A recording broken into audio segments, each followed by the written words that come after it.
A sepsiszentgyörgyi unitárius egyházközséghez tartozó Kijén városperemi, tehát a városhoz tartozó település műemlék templomában vagyunk.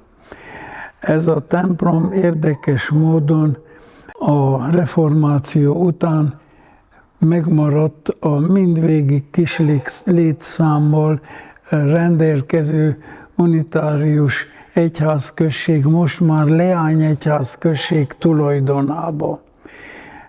Ez a templomról tudták már régen is azt, hogy egy 15. század előtti, egy kora és késő középkori templomról van szó, amit csak az 1989-es rendszerváltás után sikerült állami pénzből restaurálni, úgy kívülről, mint belülről. A templom épület helyén elvégezték állami pénzből a szentély környékén az ásatásokat, ahol szépen a mostani téglából kirakott pádimentumnál berajzolták, illetve jelezték látható módon is a régi templom szentélyének a félkörös gótika előtti, minden további nélkül írva és mondva is szentélyét. És utána aztán sorba következik minden korszaknak az építészeti jellegessége, a 15. századból, a gótikából maradt fent a késő gótikának a maradványa. Először is a délnyugati főbejáratnak a késő gótikus ajtója, a leszállt keresztpálcatagos, szép faragott kő ajtó keretekkel, megmaradt eredetileg a gótikus szentségtartó fülke, és a szentségtartó fülke mellett pedig a szintén 15. századi gótikus keresztelőmedence is, katolikus keresztelőmedence is. A gótikát azt folytatjuk a nagyon szép mértműves ablakokkal, itt a délnyugati sarkán az épületnek éppen megmaradt és restaurált mértművekkel felül a déli és az északi oldalon látható a felső sorban a most már maga teljességében restaurált Szent László legenda, freskó. Nagyon szépen a kivonulás a Váradi várból az halványan látszik, csak nem tudták restaurálni, mert ott azon a sarkon valami javítás volt.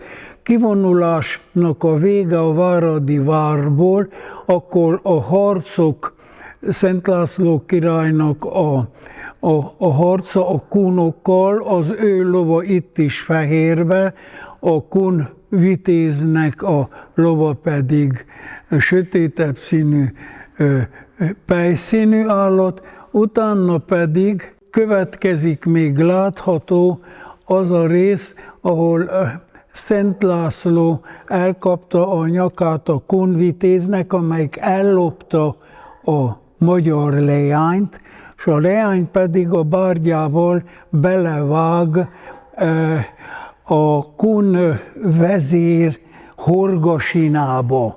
És az utolsó fél falfestményképen az a pillanat látszik, amikor megpihennek, amikor az elrabolt, illetve megmentett lány a fejét Szent László ölébe hajtja, a pihenésnek a jelenete. Ez a fő motívuma, mint mindenütt itt az egész erdélyi részen, főleg a Székelyföldön, ezeknek az alapjában éppen megmaradt legendának. A reneszánsz, a 16-17. Századnak a kazettás mennyezete, mert ez a kazettás mennyezet, amit most látunk, márvány utánzatú kazettás mennyezet, ez a 19. század első felébe készült, tehát helyette valószínű volt, vagy a tűz pusztította, vagy pedig az 1802-es földrengés, a régi reneszánsz kazettás mennyezetet. Ez egy fiatal mennyezet, és hogyha a barokk jegyeket keressük meg, akkor talán a tornyot kellene nézni, mert az újraépített torony, amiben egyetlen egy olyan műkincsértékű harang van, ami szólt a 48-as szabadságharc idején is, egyetlen harangja. Tehát, hogyha a templom külsőnek a tornyára tekintünk, az már a barokk korszaknak a jegyeit viseli magán.